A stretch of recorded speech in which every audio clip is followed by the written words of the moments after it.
नमस्कार सभी को। आज का अपना नया टॉपिक चक्रवर्ती ब्याज, आरपीएससी और अधीनस्थ बोर्ड के जो एक शानदार प्रश्नों की सीरीज चला रखी है उसके अंदर अपना आज का नया टॉपिक, अगर प्रतियोगी परीक्षाओं के दृष्टि से देखें तो एक काफ़ी टफ टॉपिक रहेगा अपने लिए, या यूं कहिए कि एक सामान्य थोड़ी सी तैयारी के साथ इस टॉपिक में परेशानी बनी रहती है अपने को। तो एक अच्छे टॉपिक की आज शुरुआत करने जा रहे हैं और अपने पहले प्रश्न से शुरुआत करें उससे पहले थोड़ी सी बात कर लेते हैं अपने चक्रवर्ती ब्याज सरल ब्याज से अलग क्यों है, और उसी के साथ में अपने शुरुआत करेंगे आज के प्रश्नों की।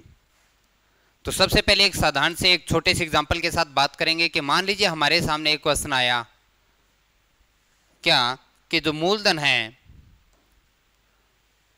वो दिया गया हमें 8,000 रुपये,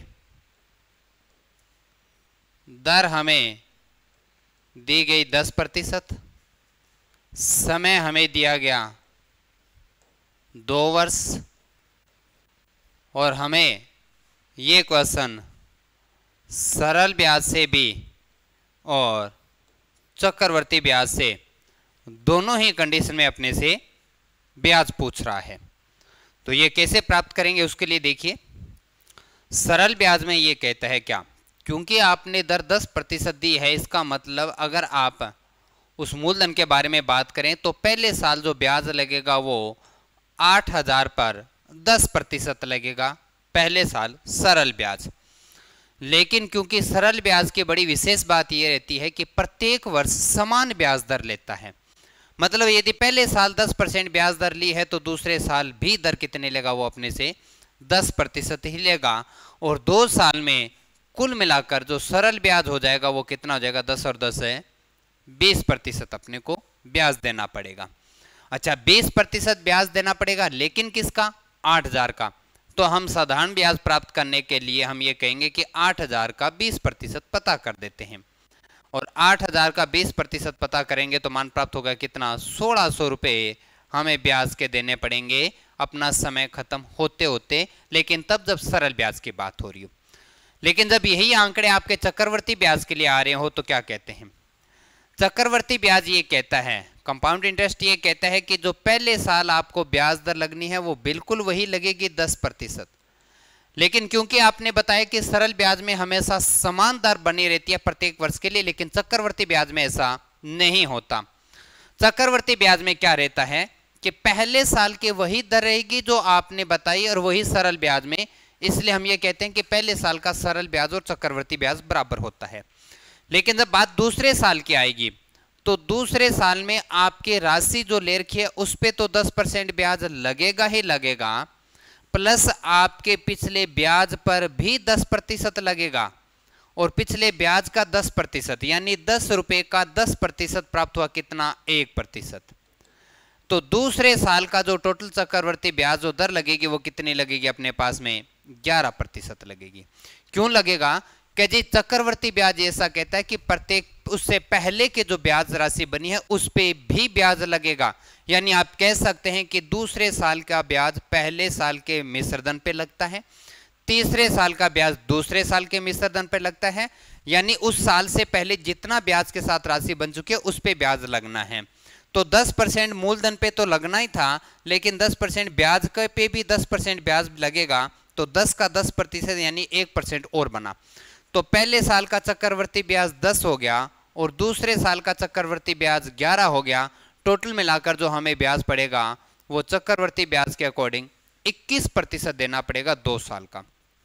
किसका 21%, क्या जी 8,000 का, क्योंकि राशि हमारी 8,000 थी, तो 8,000 का 21% आप प्राप्त करेंगे तो मान प्राप्त होगा 1,680 रुपये ब्याज का प्राप्त हुआ अपने को। और यहां से आप देखेंगे कि पहले साल में समान राशि प्राप्त होती, भले वो सरल ब्याज या चक्रवर्ती ब्याज हो, लेकिन दूसरे साल या इससे आगे जैसे जैसे बढ़ेंगे आपके चक्रवर्ती ब्याज की राशि बढ़ती रहेगी सरल ब्याज के अगर तुलना करते हैं तो।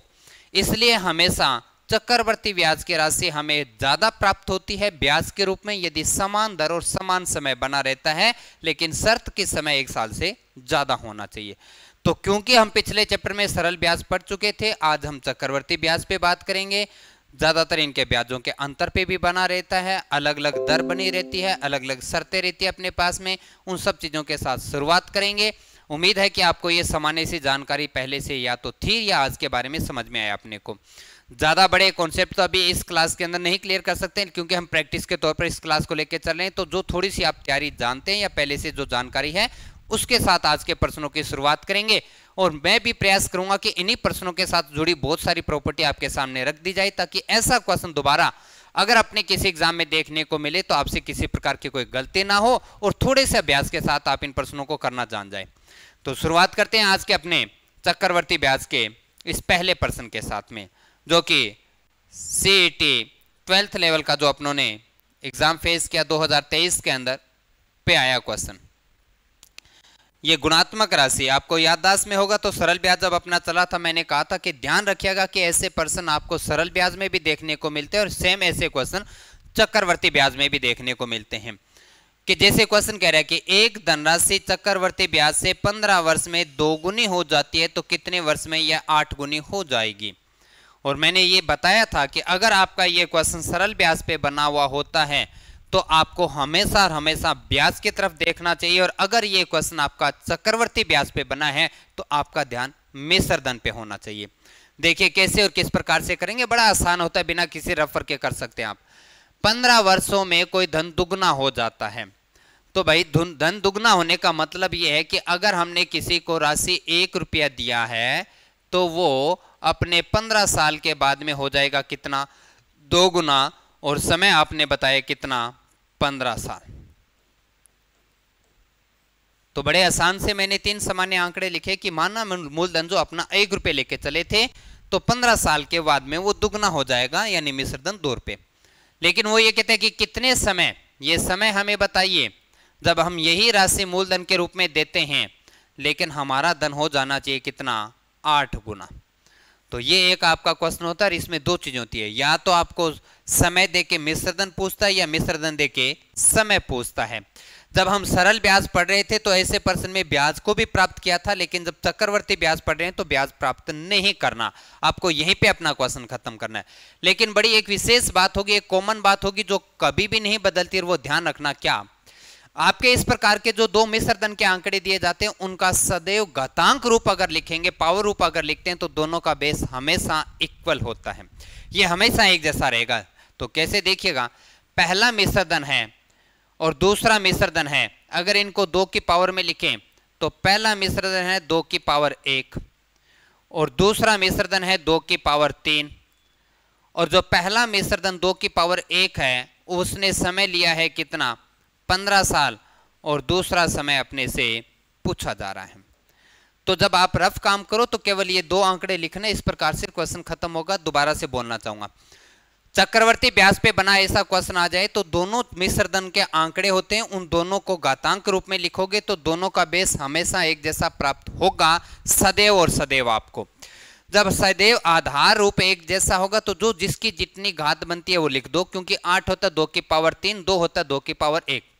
पहला समय दे रखा है, दूसरा पूछ रहा है, तब अपने आप से बड़ा आसान सा क्वेश्चन कर दीजिए, क्या कि 1 घात थी तब अपने साल प्राप्त हुए 15, 1 घात का मान 15 साल है तो 2 घात का मान 30 साल हो जाएगा, और 3 घात का मान 15 तिया 45 साल। आपका क्वेश्चन खत्म होता है, केवल इतना सा काम करना था, हमारा ऑप्शन नंबर डी।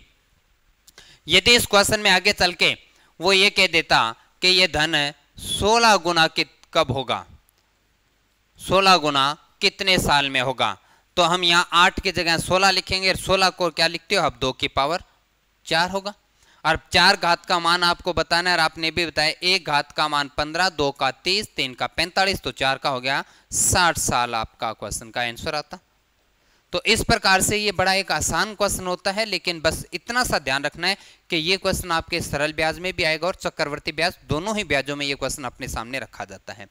ये उम्मीद करता हूं कि आप सभी का सही गया होगा। Question number first, option number D, यानी 45-45 ईयर्स अपने पास क्वेश्चन आया। चलिए आइए इसी क्रम में आगे बढ़ते हैं सेकेंड क्वेश्चन में।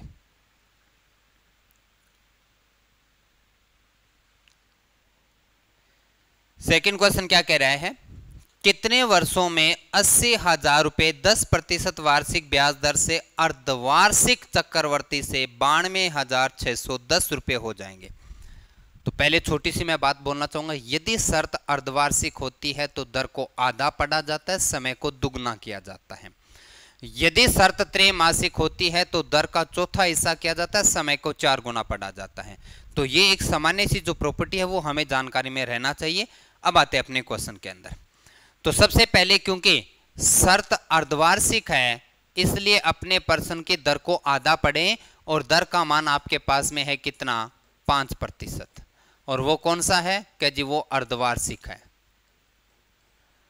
यदि शर्त अर्धवार्षिक होती है तो आपको दर को आधा पढ़ना है, इस बात को भूलना नहीं है, पहली चीज। और समय को दुगना पढ़ना होता है। उसके बाद में 80,000 रुपये क्या है जी, हमारा मूलधन प्राप्त हुआ। मूलधन है हमारे पास में 80,000 रुपये, और 92,610 हमारा क्या है, मिश्र धन है, जिसका मान आपने बताया 92,610 रुपये। दोनों मूल्य प्राप्त हो चुके हैं, मूलधन भी मिश्र धन भी, और अपने को दर दे रखा है। पूछा हमसे क्या है, समय। तो ध्यान से थोड़ा सा प्रैक्टिस इस प्रकार से किए। यदि किसी क्वेश्चन में आपको चक्रवर्ती ब्याज से संबंधित समय ज्ञात करना पड़े तो हमेशा हमेशा आंकड़ों को सेट करते हुए करें क्या, कि अगर समय प्राप्त करना है तो हमेशा मिश्र धन के अंदर मूलधन का भाग देना है। ये हमेशा और हमेशा करना है, इस बात को कभी भूलना नहीं है। मिश्र धन के अंदर मूलधन का क्या करना है, भाग करना है। हमेशा लेफ्ट भाग कंप्लीट हो जाता है। और ये और कहीं से नहीं बन के आया, आपने जो फॉर्मूला पढ़ा था चक्रवर्ती ब्याज प्राप्त करने का, मूलधन इंटू 100 प्लस r/100 की पावर t, बस वहीं से इस क्वेश्चन को बनाया गया अपने पास में। उसके बाद में क्या करना है, उसके बाद में जो आपकी दर है उसको 100 में जोड़ते हुए लिखना है, और नीचे 100 लिखना है, और आपकी पावर t का मान आप प्राप्त करते हैं। मैं थोड़ा सा बताना चाहूंगा, चक्रवर्ती ब्याज का फॉर्मूला अगर आपने पढ़ा और अभी भी याददाश्त में है तो कि मूलधन इंटू 100 प्लस r/100 और पावर t, ये मूल प्रॉपर्टी होती है। और गणित की मूल प्रॉपर्टी को आप कभी छोड़ नहीं सकते। तो फॉर्मूला ऐसा याद किया था आपने। अब ये मूलधन जो, सॉरी यहाँ पर अपने मिश्र धन की बात कर लेते हैं, क्योंकि ब्याज बताएंगे तो माइनस मूलधन करना पड़ेगा। मिश्र धन पे आते हैं। मूलधन इधर गुणा करा तो इधर आके क्या करेगा, वो भाग करेगा, बराबर क्या रहेगा, 100 प्लस r/100। बिल्कुल आपने कुछ ऐसा ही लिखा है। तो मैं थोड़ा सा रिपीट करना चाहूंगा, यदि आपको समय ज्ञात करना है तो मिश्र धन में मूलधन का भाग करो, लेफ्ट भाग तैयार होता है, राइट भाग में दर को 100 में जोड़ के नीचे 100 लिखना है, और पावर t जो कि हमें ज्ञात करना है। ये और कहीं से नहीं निकाला, हम अपने मूल फॉर्मूले से ही इन आंकड़ों को लेके आए हैं। अब ये आदत बन गई तो हल करते हैं। यहां से 0 से 0 कटा, ये हो गया 105/100। 105 और 100 को 5 के पाड़े से काटेंगे तो मान प्राप्त होगा 21/20, और इसकी पावर है t। तो आप थोड़ा सा और अच्छे से कर सकते हैं, और बड़ा आसानी से, जैसे जैसे आपकी स्पीड मेंटेन हो जाती है, आंकड़े को देखते ही बता देंगे। यदि अंश और हर को घातांक रूप में लिख पाए लेफ्ट भाग में तो बहुत बढ़िया है, अगर नहीं लिख पाए तो केवल हर भाग को ही कंपेयर करके देख लो, आपका आंसर आपको प्राप्त होगा। क्योंकि राइट भाग में 21/20 की पावर t है, तो इधर अगर आपको याददाश्त में है तो 9261 क्या होता है, वो होता है 21 की पावर 3, और 8000 क्या होता है, वो 20 की पावर 3 होता है। तो अब आप देखिए कि आपका क्वेश्चन आपके सामने है। जब भी आपका समय प्राप्त करना होगा हमेशा ऐसा होगा कि लेफ्ट और राइट के जो बेस होंगे, जो आधार होंगे, वो हमेशा बराबर प्राप्त होंगे। जो राइट भाग में आपको संख्या कटने के बाद में आएगी उन्हीं की कोई ना कोई पावर, कोई घात रूप आपके सामने इधर लिखा होगा।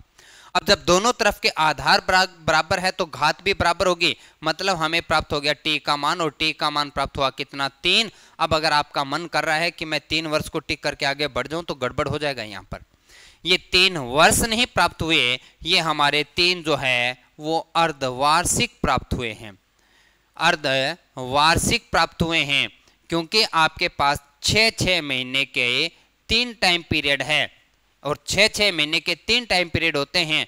तो 2 टाइम पीरियड आए तो 1 साल, और 1 में 6 महीना जोड़ दिया तो 1.5 साल। सही आपका ऑप्शन आ रहा था 1 सही 1/2 वर्ष। लेकिन पेपर में हम इतनी जल्दी में होते हैं कि इस छोटी सी बात को नहीं पढ़ेंगे, और शायद ना ध्यान दिया तो बताइए आपका ऑप्शन जो बिल्कुल सारा कुछ करने के बाद में भी गलत ऑप्शन टिक करके आगे बढ़ रहे हो। तो ये थोड़ा सा जरूर ध्यान रखिएगा। शर्त अर्धवार्षिक थी, इसलिए आपने बताया था शुरू में ही कि जब अर्धवार्षिक शर्त होती है तो दर को आधा करते हैं, समय को दुगना पड़ा। समय को जब आप दुगना पढ़ते हो तो आपका मान 3 प्राप्त होता है। तो दुगना पड़ा जब 10 प्राप्त हुआ तो सही रूप पढ़ोगे तो उसका मूल मान कितना आएगा 1.5 वर्ष। आपका ऑप्शन नंबर ए ये क्वेश्चन नंबर 2 था जो कि सीईटी ग्रेजुएशन से लिया। अब तक के दोनों ही प्रश्न बड़े शानदार और अच्छे लेवल के मिले हैं अपने पास में। इसी क्रम को आगे बढ़ाते हुए चलते हैं अपने क्वेश्चन नंबर 3 पे। तीसरा क्वेश्चन क्या कहता है, एक निश्चित राशि पर 10% प्रति वर्ष की दर से 2 वर्षों के साधारण ब्याज और चक्रवर्ती ब्याज के मध्य का अंतर 52 रुपए है तो राशि है। दोनों ब्याजों पे अंतर पे क्लासेस अपनी रेगुलर चल रही है मंडे टू फ्राइडे। इसके साथ साथ जरूर मैं कहना चाहूंगा कि यदि आप अभी भी एमर्स यूट्यूब पर पहली बार आए हैं तो इसे सब्सक्राइब करें अच्छे से, इसे लाइक करें और साथ साथ में टेलीग्राम चैनल भी ज्वाइन करें यदि किसी प्रकार का कोई डाउट बना रहता है। और उसके साथ साथ यदि आपको मैथमेटिक्स कंप्लीट किसी न सीखना है या किसी कोर्स वाइज आपको मैथ्स सीखना है तो आप एमर्स एप्लीकेशन को प्ले स्टोर से डाउनलोड कीजिए और सारे के सारे कोर्सेज आपके सामने मिलेंगे। आपके जो जिस एग्जाम का टारगेट लेके चले उसका मैथमेटिक्स आज से पढ़ना शुरू कीजिएगा। लाइव क्लासेस के रूप में प्रतिदिन 1 घंटे क्लास ली जा रही है। जो भी आपके डाउट रहेंगे वो मेरे से डिस्कस कर सकते हैं। क्वेश्चनों की जो प्रैक्टिस सीट है वो भी आपको फ्री ऑफ कॉस्ट उपलब्ध करवाएंगे। उसके साथ साथ आपका जो टेस्ट बने रहेंगे टॉपिक वाइज वो भी उपलब्ध रहेंगे। तो जरूर अपना एमर्स एप्लीकेशन को डाउनलोड कीजिएगा प्ले स्टोर से और अपने जिस टारगेट को लेकर चले उसका कोर्स जरूर परचेज करें। आज ही जूनियर अकाउंटेंट सीईटी ग्रेजुएशन पे अभी अपना नया टारगेट है और उसका लिए ज़्यादा समय नहीं बचेगा यदि जल्दी अगर उसकी विज्ञप्ति निकाल के अपने सामने फॉर्म जारी कर दिए जाते हैं। इसलिए आज से मैथमेटिक्स पढ़ना शुरू कर दीजिए। और इसी प्रकार से सीईटी +2 पे बात करें तो एलडीसी और दोनों एग्जाम मैथमेटिक्स का एक बहुत बड़ा रोल रखते हैं। इसलिए मैथमेटिक्स में उसमें किसी प्रकार की आप लापरवाही ना करें। आइए अपना क्वेश्चन नंबर 3 पे बात करते हैं। एक निश्चित राशि पे 10% प्रति वर्ष की दर से 2 वर्षों के साधारण ब्याज और चक्रवर्ती ब्याज के मध्य का अंतर 52 है तो राशि ज्ञात कीजिए। चलो करेंगे वो तो बाद की बात है, लेकिन क्योंकि हम जानते हैं कि हमारे पास में 2 ब्याज होते हैं, एक सरल ब्याज होता है और एक चक्रवर्ती ब्याज होता है। आपने इस क्वेश्चन में हमें बताया कि जो दर है वो 10% रहेगी और साथ साथ में आपने ये भी कहा कि समय जो है वो 2 वर्ष रहेगा। और आपने आज के पहले क्वेश्चन से ये चीज सीखना शुरू किया था क्या आप जानते हैं कि दर अगर आपकी 10% बनी रही तो सरल ब्याज किस प्रकार से आपको देना पड़ेगा।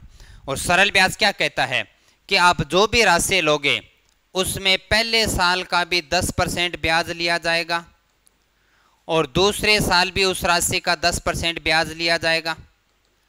पहले साल का भी 10% लेंगे, दूसरे साल का भी 10% लेंगे, टोटल मिलाकर ब्याज हमें प्राप्त हो जाएगा कितना 20% ब्याज देना पड़ेगा जो भी राशि आप उधार लेंगे 10% की दर से 2 साल के लिए।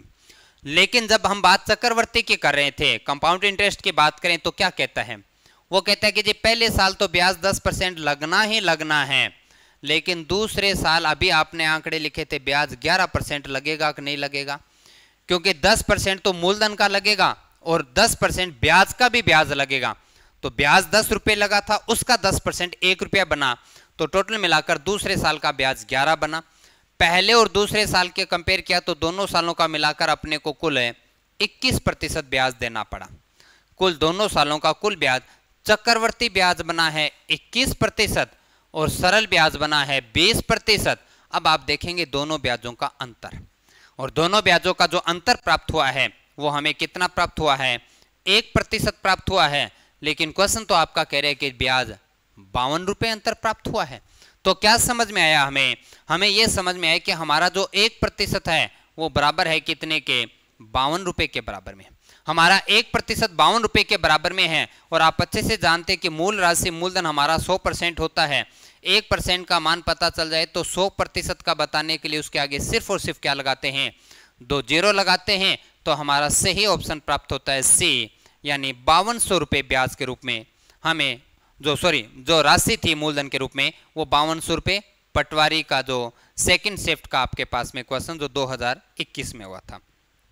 आपका क्वेश्चन नंबर 3। तो अब तक के सारे जबरदस्त क्वेश्चन, और जैसे मैंने चैप्टर को शुरू करते ही कहा था कि चक्रवर्ती ब्याज अर्थमेटिक्स का एक सबसे जबरदस्त टॉपिक कह सकते हैं कैलकुलेशन के माध्यम से, और सबसे बड़ी बात है कि एक तैयारी के माध्यम से भी बात करें तो एक अच्छा और सबसे बड़ा टॉपिक बना रहता है अर्थमेटिक्स के अंदर। आइए क्वेश्चन नंबर 4 पे बात करते हैं।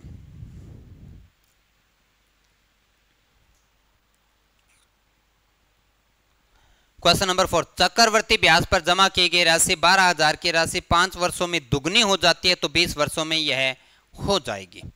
गुणात्मक वाला सेकंड क्वेश्चन क्या था, वही क्वेश्चन अपने पास में। 12,000 को एक बार दिमाग से हटा दीजिए, पहले यहां के आंकड़े उठा के देखो। आपने कहा 5 साल में दुगना हो जाता है, तो हमारा मिश्र धन जो 2 गुना है, जो कि 2 की पावर 1 बनेगा, वो हो गया कितने साल में? 5 साल में। मिश्र धन जो 2 गुना था और हमने कहा कि उसे घातांक रूप में लिखें, तो 2 को 2 की पावर 1 ही तो लिख सकते हैं आप। दूसरा मिश्र धन वो पूछ रहा है, लेकिन समय देता है कि पहले 5 साल थे, अब 20 साल है, और 20 साल में वो धन कितना होगा, ये हमें पता करना है। तो पिछले क्वेश्चन से अलग है, उस प्रश्न में मिश्र धन देके समय पूछा था और इसमें समय देके मिश्र धन पूछा जा रहा है। पर क्योंकि आप अच्छे से जानते हैं तो उस जानने वाली बात को आगे रखो। और क्या रखना है अपने को, कि आपने ये बताया था कि कुछ भी आंकड़ा कैसा भी सेट कर दे, लेकिन दोनों मिश्र धन का बेस आधार हमेशा और हमेशा एक जैसा होगा। हमें केवल और केवल घात ढूंढनी है। पहले वाले मिश्र धन का बेस आधार 2 था तो दूसरे का भी 2 होगा, ऊपर वाले का 3 हुआ तो नीचे भी 3 होगा, ऊपर का 5 हुआ तो नीचे भी आधार 5 ही होगा। अब हमें केवल घात ढूंढनी है कि 2 की पावर कितनी आएगी। ये देखने के लिए आप कहोगे क्या कि जब 5 साल थे तो पावर बनी 1, 5 साल की 1 पावर बनती है, तो 10 साल की 2 पावर बनी, 15 साल की 3 पावर बनी, और 20 साल की घात जो बनी वो कितनी बन गई? 4 प्राप्त हुई अपने को। तो आपका जो क्वेश्चन है वो आपको लेके जा रहा है कितने? 2 की पावर 4, और 2 की पावर 4 का मान कितना होता है? 16। मतलब आप ये कह रहे हो कि आप जो भी धनराशि जमा करवाएंगे और इस शर्त के साथ चलेगा तो वो 20 साल में 16 गुना हो जाएगा। तो धन 16 गुना हो जाएगा, ये बात तो ठीक है, लेकिन 16 गुना तो कोई ऑप्शन में नहीं है। तो वहां पर 16 गुना किसका होगा? जो धन हम जमा करवाएंगे, जो राशि थी, और जमा करवाई जाने वाली राशि आपको साफ साफ बता रखा है कितना? 12,000। तो जो राशि पहले 12,000 थी वो 20 साल पूरे होते होते वो धन हो जाएगा कितना गुना? 16 गुना। तो हमें 16 से गुणा करना है। 12 का 16 से गुणा करते हैं तो 14 का स्क्वायर 196, 196 में से 4 गया तो 192, मान प्राप्त होता है 19,200 अपने पास में। 3 जीरो है, चलो कोई बात नहीं, 1,92,000 अपने पास में। ठीक है जी।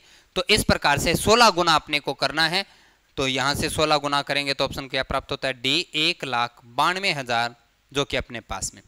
तो ये गुणात्मक वाला एक अच्छा क्वेश्चन फिर से हमारे सामने है। पिछला अपनों सीटी का किया था, आपकी बार पटवारी एग्जाम का क्वेश्चन अपने पास। साल वही चले 21, 22, 23 के अपने क्वेश्चन लेके चले, इससे पहले के चलेंगे तो और भी शानदार क्वेश्चन अपने को देखने के मिलेंगे। फिलहाल अपने पिछले 3 सालों के ही आरपीएससी और अधीनस्थ बोर्ड के पेपर को उठा के अपना कलेक्शन अपने सामने लेके चल रहे हैं। चलिए इसी प्रकार से क्वेश्चन नंबर 5 पे बात करते हैं।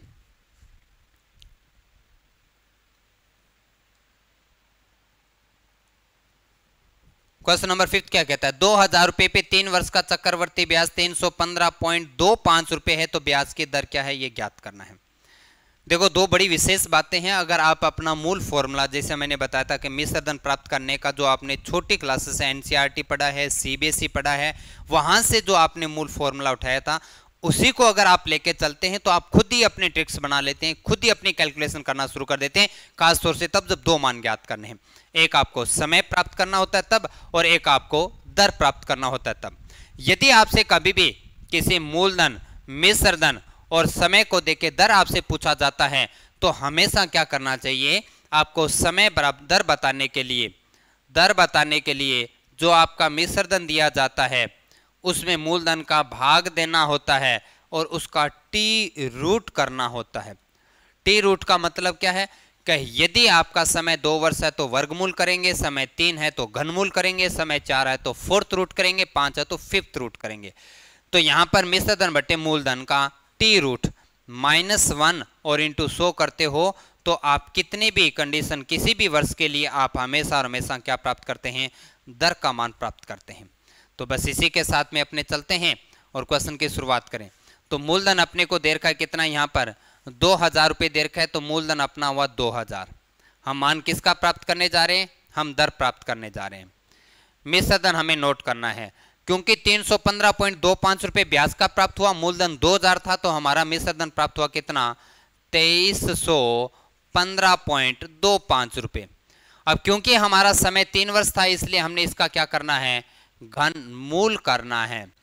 और क्योंकि हमने कहा कि -1 और इंटू 100 करोगे तो आपको हमेशा और हमेशा क्या प्राप्त होता है, कितने भी बड़े आंकड़े सेट क्यों ना किए गए हो, आपको दर का मान प्राप्त करना, और दर इसी प्रकार से ही प्राप्त करना रहेगा, क्योंकि ये भी वही फॉर्मूला है जो कि हमने चक्रवर्ती ब्याज में पढ़ा था स्कूल स्तर से लेके आज तक के लिए भी। तो आप ही अपना फॉर्मूला बनाते हैं ताकि ना तो आप कभी नहीं भूल सकते हैं, और अपने प्रैक्टिस में अगर लेके आ जाते हैं तो और जल्दी करना शुरू कर देते हैं। अब यहां से हल करते हैं, 2 जीरो से 2 पॉइंट हटाया तो 2 जीरो प्राप्त हुआ अपने पास में। 25 से काटने के बाद में ये मान तो आ रहा है 8000, 25 से काटने के बाद में ये मान आ रहा है 9261। अब क्योंकि थोड़ी देर पहले अगर आपने किया था याददाश्त में अगर है तो 9261 का घनमूल करते हो तो मान आता है 21, 8000 का घनमूल किया तो 20, -1 और इंटू 100। अब 21/20 में से 1 घटा दिया तो क्या मान प्राप्त हुआ, 1/20, और इंटू किससे गुणा कर रहे हो, 100 से, 20 से पूरा पूरा कट गया, क्या प्राप्त हुआ, 5% दर प्राप्त हुई, जो कि हमारा ऑप्शन नंबर ए में अपने को मिला। एक बार फिर से हमने पटवारी का ये एग्जाम का क्वेश्चन उठाया। देखो समय बताना, मैंने दर बताने के लिए मैंने आपको ऐसा बताया। इससे पहले अगर आपको याददाश्त में हो तो मैंने कहा था कि अगर समय पूछे तो आप इस प्रकार से करें। ये दो बातें तो आप हमेशा अपनी प्रैक्टिस में ले आइए, बाकी जो चीज़ें हैं वो हम परसेंटेज बेस पे करते चलेंगे, वहाँ कोई दिक्कत नहीं आएगी। क्योंकि अगर इन्हें भी हम परसेंटेज बेस पे करना है या रेशो बेस पे करेंगे तो कुछ वैल्यू के अंदर अपने आंकड़े उलझ कर रह सकते हैं, क्योंकि शर्तें अर्धवार्षिक भी हो सकती है, त्रैमासिक भी हो सकता है, समय भिन्न रूप में हो सकता है, और आपके दर भी है वो कोई अपने पास में जो पॉइंटों में प्राप्त हो सकती है। इसलिए आप जो काम करें उसी प्रकार से कीजिएगा। आइए अपना क्वेश्चन नंबर नेक्स्ट 6 नंबर की बात करते हैं।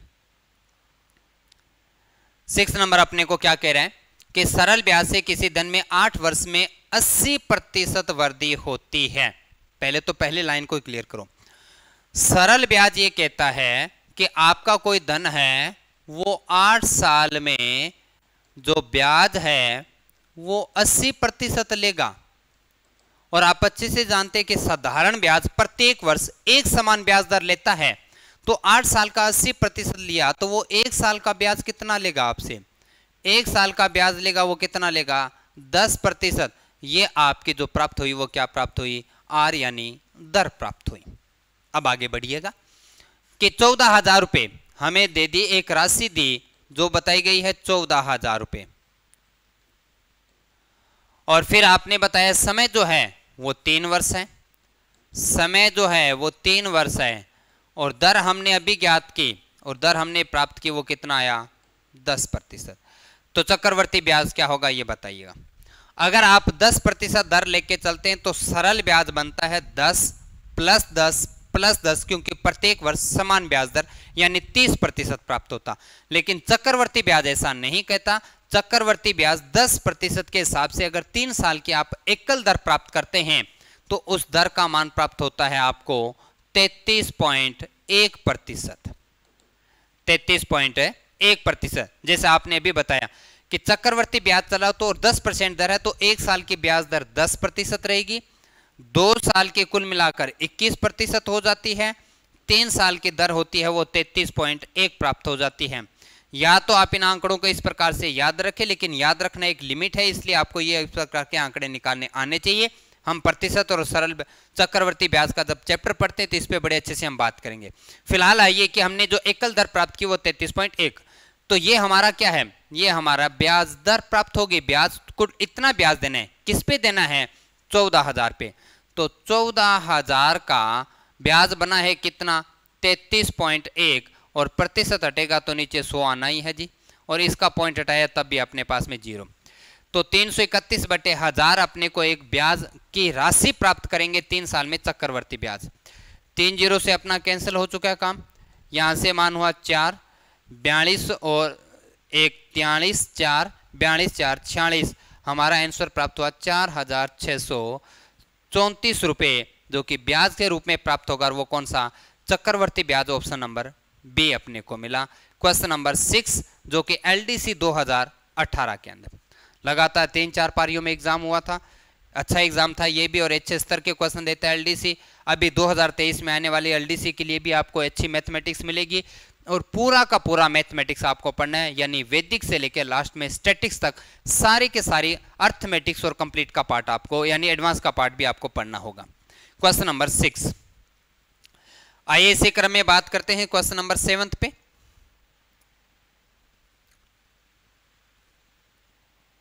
क्या कह रहा है आपने कि किसी निश्चित राशि पर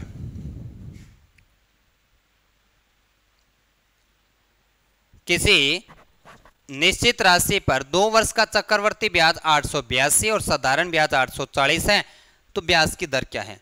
बड़ा आसान क्वेश्चन है। अगर आप वनपाल के आए इस प्रश्न के अंदर अब तक की जो सामान्य सी बात हम बार बार कहते आ रहे, साधारण ब्याज एक ऐसा ब्याज होता है कि प्रत्येक वर्ष एक समान राशि ब्याज के रूप में लेता है। और जब आपने ये कहा कि 2 साल का साधारण ब्याज जो है वो कुल 840 रुपए है, साफ साफ आपने लिखा है, तो क्या आप ये जानते हैं कि साधारण ब्याज जो है, जो अपना सरल ब्याज है, वो जब 2 सालों का 840 है तो प्रत्येक वर्ष कितना ब्याज लिया? तो प्रत्येक वर्ष में इसको 2 भागों में बांटो। पहले साल भी 420 रुपये ब्याज लिया और दूसरे साल भी 420 रुपये लिया, टोटल मिलाकर 840 हुआ कि नहीं हुआ? और सरल ब्याज प्रत्येक वर्ष समान राशि अपने से ब्याज के रूप में लेता है। अब आइए चक्रवर्ती ब्याज के बारे में बात करते हैं। सरल ब्याज और चक्रवर्ती ब्याज के बारे में आप अच्छे से जानते हैं कि पहले साल की राशि जितनी सरल ब्याज के रूप में प्राप्त होती है, उतनी ही चक्रवर्ती ब्याज के रूप में प्राप्त होता है। तो जो पहले साल का साधारण ब्याज है वही राशि ब्याज के रूप में चक्रवर्ती ब्याज में भी प्राप्त होगी। तो इसका मान भी कितना प्राप्त हुआ? 420 रुपये। दोनों साधारण ब्याज एक दूसरे के बराबर, साधारण और चक्रवर्ती ब्याज, लेकिन पहले साल का। तो आगे और बढ़िए, लेकिन आपने थोड़ी देर पहले यह भी कह दिया था कि सर दोनों साल का जो चक्रवर्ती ब्याज है वो, हाँ, तो हमने 882 रुपये दिए थे दोनों साल का मिलाकर चक्रवर्ती ब्याज के रूप में। तो जब 882 में से पहले साल का 420 रुपये ब्याज दे दिया तो आगे ब्याज बचा कितना? तो वो बचा जी 462 रुपये ब्याज। कैसे प्राप्त हुआ? हमने 482 में से 420 घटा दिया तो 462 रुपये। तो आप क्या नहीं जानते कि दूसरे साल का चक्रवर्ती ब्याज पहले से ज्यादा होगा? और क्यों ज्यादा होगा? उसका कारण यह है कि जी मूल राशि पे तो ब्याज लगेगा ही लगेगा, प्लस ब्याज के ऊपर भी ब्याज लगता है। बस यहीं से बात को पकड़ लो। अगर हम मूल राशि की बात करते हैं तो मूल राशि पे तो ब्याज 420 रुपये ही लगना था, तो लेकिन 420 की जगह 462 क्यों हुआ? 462 को क्या हम 420 प्लस 42 पढ़ सकते हैं क्या? तो मान 462 प्राप्त हुआ। तो 420 रुपये क्या है? क्या ये तो सर मूलधन पे ब्याज लगा है, तो ये 42 रुपये क्या है? क्या ये पिछले साल के ऊपर ब्याज लगा है? तो पिछले साल का ब्याज कितना था? 420, उस पे कितना लगा है? 42 रुपये। तो जो अब दूसरे साल का ब्याज लगा है उसके अंदर पहले साल के ब्याज का भाग दे दो, इंटू 100 करो, तो अच्छा दूसरे साल का जो अतिरिक्त ब्याज लगा है, सॉरी मैं गलत लाइन बोल गया, दूसरे साल का जो अतिरिक्त ब्याज लगा है उसके अंदर पहले साल के चक्रवर्ती ब्याज का भाग दो, आपको सीधा सीधा मान प्राप्त होता है किसका? दर का। बस आपका क्वेश्चन गया 0 से 0, 42 से 42, वैल्यू प्राप्त हुई कितनी? 10% आपका जो है सी ऑप्शन चक्रवर्ती ब्याज, जो कि क्वेश्चन नंबर अपने पास में 7 यानी 7वां। अब तक के जितने भी प्रश्न हैं, और चक्रवर्ती ब्याज को मैं थोड़ा धीरे चला रहा हूं, उसका कारण ये है कि ज़्यादातर विद्यार्थी इस चैप्टर के अंदर उलझ के रह जाते हैं। खासतौर से वो, जैसे अगर मैं रीट की बात करता हूं तो रीट मेन के अंदर अपने पास पहली बार कंपाउंड इंटरेस्ट पढ़ने को मिला, तो ज़्यादातर विद्यार्थी इस टॉपिक में उलझ रहे थे। बाकी और भी किसी प्रतियोगी परीक्षाओं की अगर बात करें तो इस पे बना क्वेश्चन जब भी आता है विद्यार्थी थोड़ा सा कहीं ना परेशान होता है कि शायद मैं ये कर पाऊंगा कि नहीं कर पाऊंगा। और चक्रवर्ती ब्याज एक अच्छा चैप्टर है और एक अच्छी कैलकुलेशन के साथ आपका क्वेश्चन चलता है। तो क्वेश्चन नंबर 7 हो अपने पास में। क्रम को आगे बढ़ाते हैं, क्वेश्चन नंबर 8 पे आते हैं। REET L2 math science. कोई धन 20% दर से 1.5 वर्ष के लिए उधार दिया जाता है। 20% की दर से 1.5 साल के लिए उधार दिया जाता है। ब्याज को क्रमशः वार्षिक तथा अर्धवार्षिक जोड़ने पर 264 का अंतर आता है, तो धन कितना है? बिल्कुल बताएंगे। कैसे? देखिएगा पहले सबसे पहले आपको देखना है, देखो आपको दर बता रही है कितनी, 20%। इसके दो शर्तें दे दी, एक तो कहता है कि इसको वार्षिक लेके चलो और दूसरा कहता है इसको अर्धवार्षिक लेके चलो।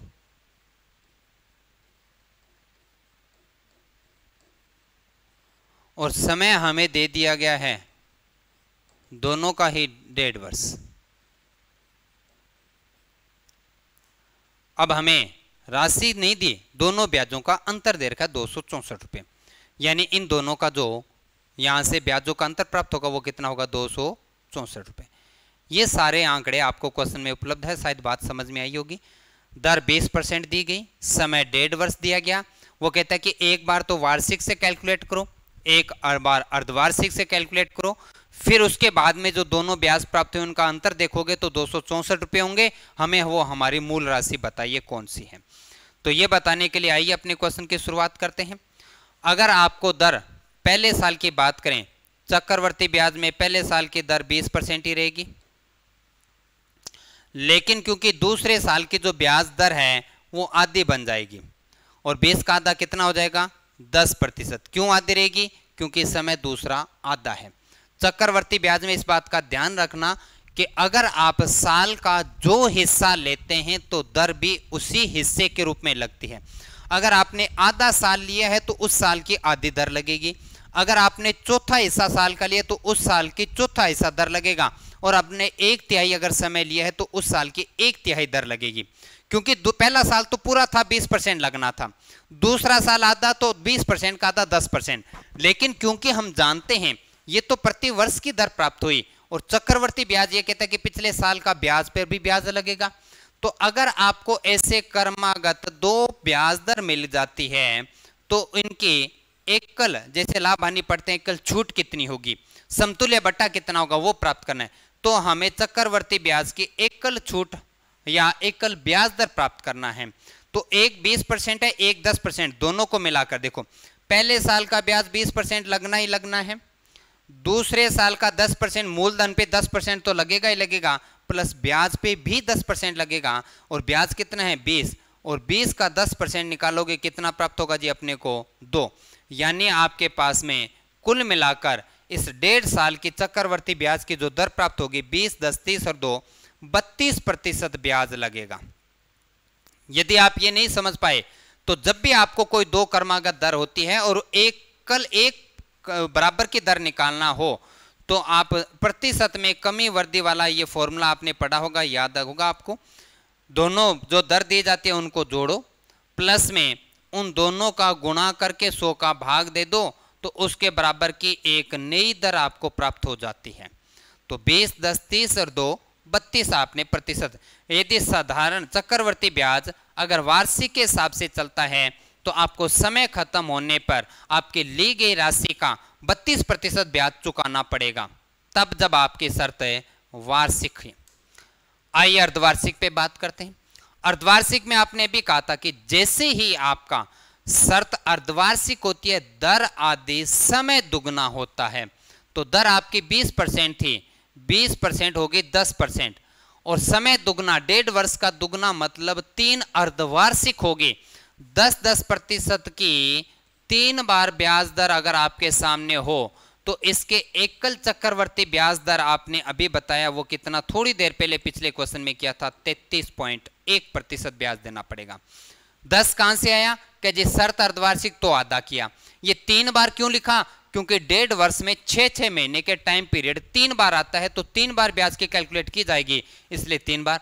और 10% की 3 बार दर, उनको एकल उसके बराबर में एक नया प्रतिशत अगर ब्याज के रूप में प्राप्त करना है तो आपने आंकड़े याद रखा था अभी थोड़ी देर पहले, नहीं तो हम निकालना सीखेंगे। कितना है, 33.1। अब बताइए, पहले ब्याज लगा है 32%, अब ब्याज लगा है 33.1%।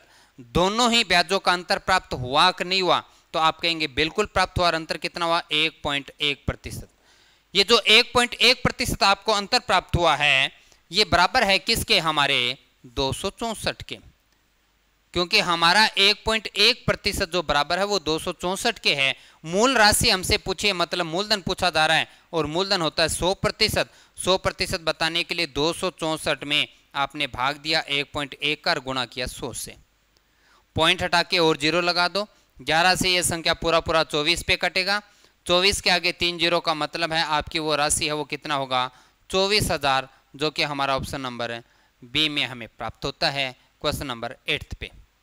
ये था अपना अच्छा question REET L2 math science का पूछा गया क्वेश्चन। एक मैथमेटिक्स सब्जेक्ट वाले तो कर पाए बड़े अच्छे से, लेकिन बायो विद्यार्थी तो वो इस प्रश्न में उलझ कर रह गए थे, उन्हें समझ में नहीं आया कि किस प्रकार से इसे कैलकुलेट करना है। अच्छा क्वेश्चन नंबर 8 अपने लिए। चलिए राजस्थान एसआई और अपने में अगर आरएस का जिक्र करूं तो 1% चक्रवर्ती ब्याज में मिला है और मिलता रहेगा। इसलिए दोनों में से राजस्थान एसआई की तैयारी कर रहे हैं या आप आरएस की तैयारी करें तो चक्रवर्ती ब्याज और अनुपात और प्रतिशत तीनों में हर बार एक क्वेश्चन आएगा और आता रहा है। इन तीनों चैप्टर में तो किसी प्रकार की लापरवाही करें मत। उसके बाद में या तो संख्या पत्ती से या स्टैटिक्स वाले पार्ट से आपका क्वेश्चन उठाया जाता है। आइए, एक राशि का वार्षिक ब्याज दर के हिसाब से 2 वर्ष का साधारण ब्याज और चक्रवर्ती ब्याज क्रमशः 900 और 954 है। मूलधन कितना है? शायद आपको याददाश्त में रहे तो आज की क्लास अगर थोड़ी देर पहले की याद है तो हमने ऐसा क्वेश्चन किया था।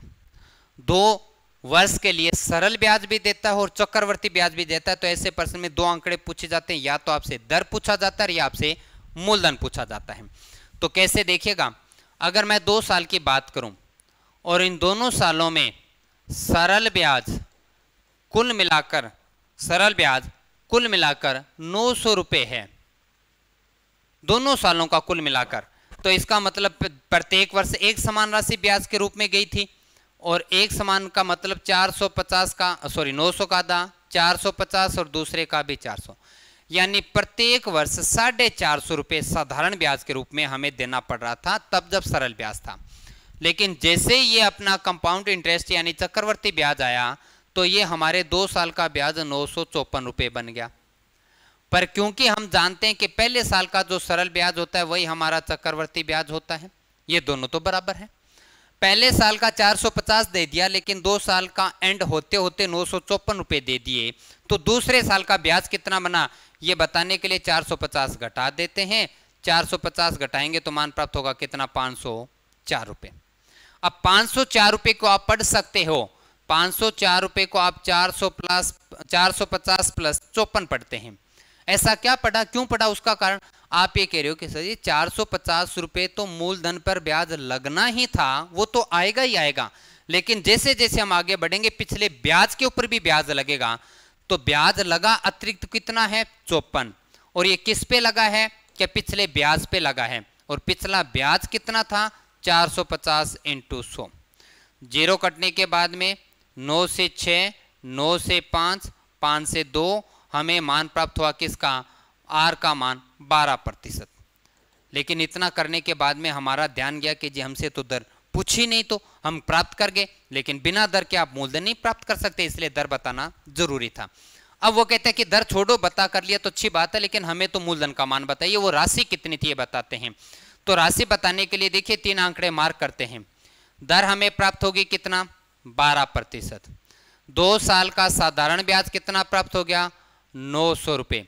कितने समय का 2 साल का। हमसे क्या पूछा जा रहा है मूलधन, और जब आप सरल ब्याज पढ़ते हैं तो मूलधन बताना चक्रवर्ती ब्याज से आसान लगता है आपको।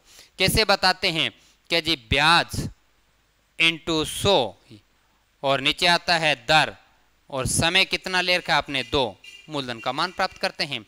तो 3 से हो गया 4, 3 से हो गया 300, 2 से हो गया 150 और 4 से हो गया 25। अब 150 का 25 से गुणा करते हैं तो मान प्राप्त होता है 375 यानी 3750। ऑप्शन नंबर डी अपने को प्राप्त होता है। तो यहां से ध्यान रखिएगा, इस प्रकार के दोनों ही ब्याज अगर आपको उपलब्ध करवाए जाते हैं, ऐसा प्रश्न सामान्यतः सिर्फ और सिर्फ 2 साल के लिए बनता है, 3 साल पे नहीं लेके जाता आपको प्रश्न। और इस क्वेश्चन के अंदर आपसे 2 राशियां पूछी जाती है, या तो आपसे दर पूछ लिया जाता है या आपसे मूलधन पूछा जाता है। अतिरिक्त कोई तीसरा मान इस प्रश्न में पूछने लायक बचा भी नहीं है। ये जो कि अपने एसआई के एग्जाम से सब इंस्पेक्टर के क्वेश्चन से उठाया गया, पेपर से उठाया अपना क्वेश्चन। आज का लास्ट और अंतिम आरएस प्री 2018 का क्वेश्चन।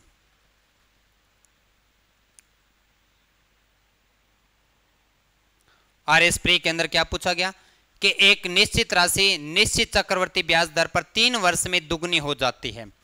3 साल में दुगनी हो जाती है।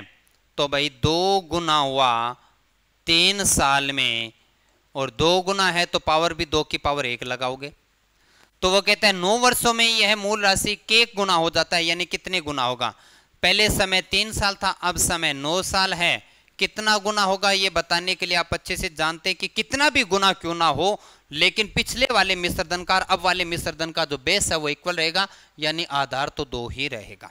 अब पावर कितनी लगनी है ये पता करेंगे, तो उसके लिए देखिए 3 साल की घात कितनी है, 1 है। 3 साल की पावर 1 है तो 6 साल की पावर 2 होगी, 9 साल की पावर हो जाएगी कितनी, 3, और 2 की पावर 3 का मान कितना होता है आपका, वो जो धन होगा वो कितना गुना होगा, 8 गुना, जो कि हमारा ऑप्शन नंबर ए करो टिक और बढ़ो आगे अपने पास में। और ये था अपना आज का चक्रवर्ती ब्याज टॉपिक। तो बड़े अच्छे से आपको बस समझ में आया होगा, क्योंकि इन 10 प्रश्नों में भी हमने बहुत कुछ सीखने का प्रयास किया। अलग अलग सारे क्वेश्चन आपने 10 प्रश्न उठाए और लगभग इसी तरह के क्वेश्चन, इससे बाहर चैप्टर ज़्यादा बड़ा वाइड रहा नहीं आपके लिए। इन प्रश्नों को अगर आप करना जानते तो ये मान के चले कि चक्रवर्ती ब्याज को एक अच्छे से तरीके से आप संभाल सकते हैं। तो आज की क्लास भी अपने को पीछे की क्लासेस की तरह अच्छा लगा होगा आपको और बहुत कुछ सीखने को मिला होगा। तो जाते जाते लाइक करना भूलिएगा नहीं, और अपने सभी साथियों के साथ भी क्लासेस को शेयर जरूर किया करें। जो कोई नया साथी आपका इस एमर्स के यूट्यूब पर आया है तो वो एमर्स एप्लीकेशन को भी डाउनलोड कीजिएगा, और वहाँ पर अपना पेड कोर्स जो भी आप अपने जिस एग्जाम की तैयारी करें उसका कंप्लीट मैथमेटिक्स पढ़ना शुरू कर दीजिए। क्लासेस परचेज करने से पहले मैंने डेमो कोर्स छोड़ रखा है आपके लिए, उसमें डेमो क्लासेस 3, 4 या 5 दिन लगा के देखिएगा। आपको अच्छा लगता है तो ही अपने पेड कोर्स में आइएगा। लेकिन मैं पूरा विश्वास दिलाऊंगा कि अगर आप किसी भी पेड कोर्स के साथ मेरे से जुड़ते हैं तो आपको किसी प्रकार का अफसोस नहीं, और मैथमेटिक्स इतनी शानदार करेंगे कि दोबारा कहीं पढ़ने की आपको आवश्यकता रहेगी नहीं।